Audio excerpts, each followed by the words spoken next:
The Magic of Thinking Big by David J. Schwartz, Philosophy Doctor.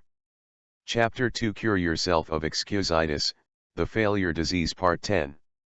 Bill's friends warned him that he would overtax himself in the rugged learning program ahead.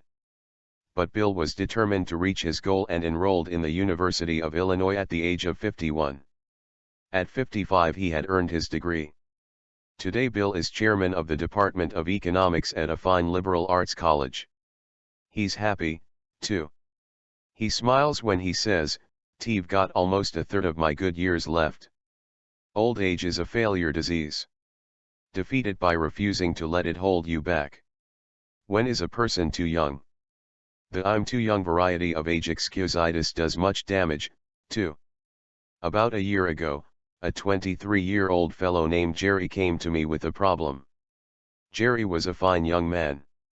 He had been a paratrooper in the service and then had gone to college.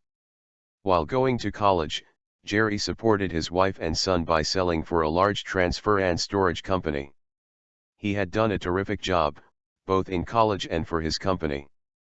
But today Jerry was worried. "Dr. Schwartz," he said, "T've got a problem. My company has offered me the job of sales manager. This would make me supervisor over 8 salesmen.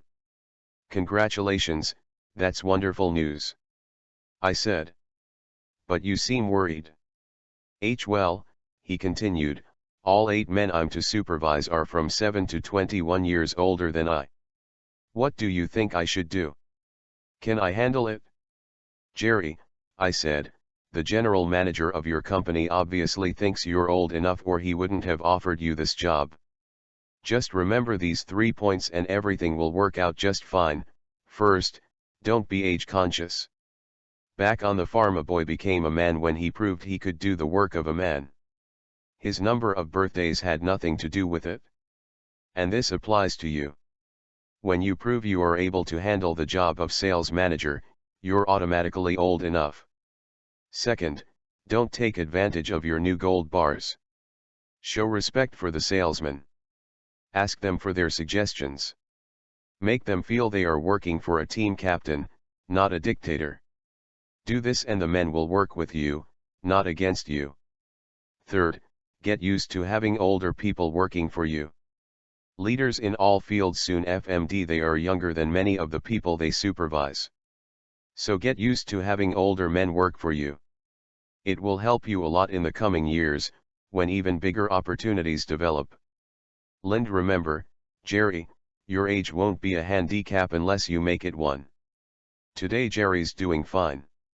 He loves the transportation business, and now he's planning to organize his own company in a few years. Youth is a liability only when the youth thinks it is.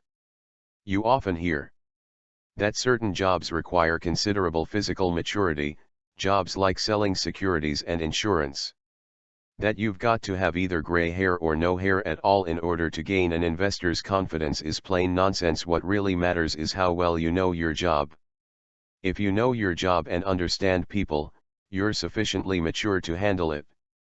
Age has no real relation to ability, unless you convince yourself that years alone will give you the stuff you need to make your mark. Many young people feel that they are being held back because of their youth. Now, it is true that another person in an organization who is insecure and job scared may try to block your way forward, using age 01 some other reason. But the people who really count in the company will not. They will give you as much responsibility as they feel you can handle well. Demonstrate that you have ability and positive attitudes and your youthfulness will be considered an advantage. In quick recap, the cure for age excusitis is: 1. Look at your present age positively. Think, "I'm still young, not I'm already old." Practice looking forward to new horizons and gain the enthusiasm and the fee of youth. 2. Compute how much productive time you have left.